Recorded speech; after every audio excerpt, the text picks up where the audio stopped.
Hi! In this video, I am going to show you how to install GCam 9.6 on your Realme C15. Step 1. Tap the first link in the description to open the article. Step 2. Scroll to the download section and download the GCam APK file.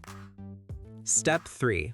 Follow the How to Install guide for step-by-step instructions. A video guide is also available. That's it. Don't forget to visit the article for complete instruction in APK file. Lastly, here's some GCam versus stock camera app comparison.